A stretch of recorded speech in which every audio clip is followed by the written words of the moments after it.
Hevserokê Şaredariya Bajarê Mezinê Amedê Doğan hatûn îro duşemê dest ji karkêşana xwe ra gihand hatûn dest ji karkêşana xwe bi daxuyaniyekê nivîskî li ser platforma medya civakî X parvekir.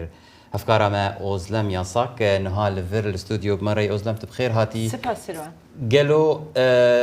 برز هاتون بحثا دست کارکشان خو کر گلو وی چاوا اویک راوکر سدما ویکی چیه براستی Doğan Hatun gelek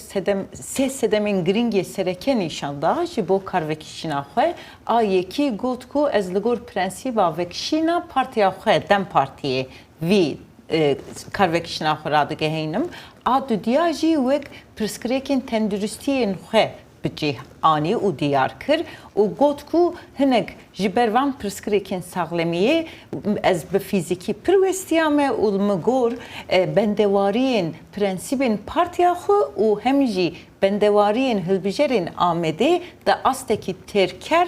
di van 2 salê boriyê de hevseroktiya xwe bicih nehaniye û mîn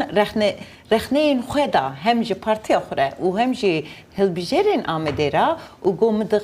avakirina xizmetên şaredariyê de jî mîne berhemkar nebûme û min di rola rêbertiya xwe wek hev şêredar jî min têra xwe bikar naniye li bor wî jî ez min vî rewşa xwe bi tevahî nirxandiye û ez wek kesane ji vê erka xwe ya şaredariyê xwe paş ve dikişînim û ez ê diqadên din yên siyasî yan jî civakî de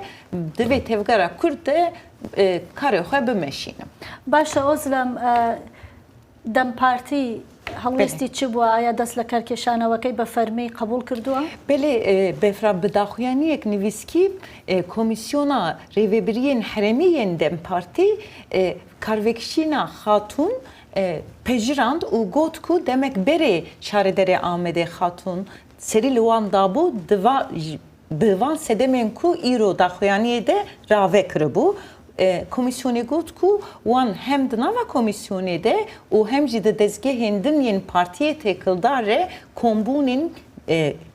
giring û berfireh çêkirine û em sedemên ku xatûn nîşan daye nirxandine û piştî nirxandinên berfireh wan jî ew jî hevbîrbûne ku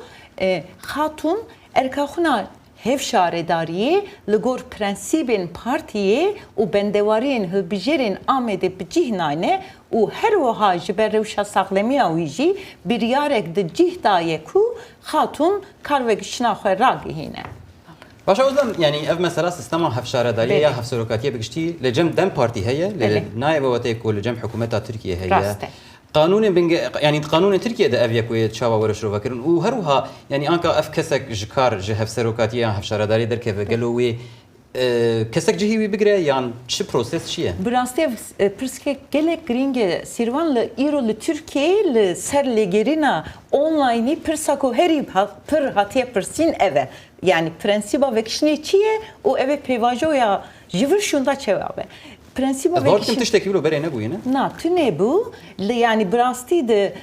siyaseta Kürdi kevna şopiya ve da heyeci 2006 verve le de kanuna Türkiye'de tıbbın gehavitine ev prensiba vekişani ya cehev serokti de mekanizmayek navxoyi ya partiyeye o ve mina partiyek siyasi ger hun bu karibin hun dikarın de rêziknameyên xwe de û pîvanên xwe de ehlaqî û dîsîplînî bicih bîne. Lê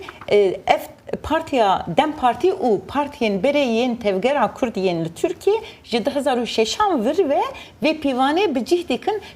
lê belê heta niha di vî astek giring û mezin û berbiçav de ev nehatibû bikaranîn. Bajarkî mezin wek berbekirî helbet. Herî dawî di 6 û 7 Hezîranê de Rêveberiya Heremî ya Dem Partiyê li Amedê konferansek gelek berfireh çêkiribû û ev pîvan carek din nû vekiribû li bendeyê ku li şarederiya Amedê di nav meclîsa Dem Partiyê de endamek din li şûna xatûn were hilbijartin lê dema wî nehatiye nîşan dayîn. بله گلک سپاس ازلم هلبت امی و مجاری بردوامی بشوپین گاوا کو پیشات این برکت سپاس ازلم یاساک سپاس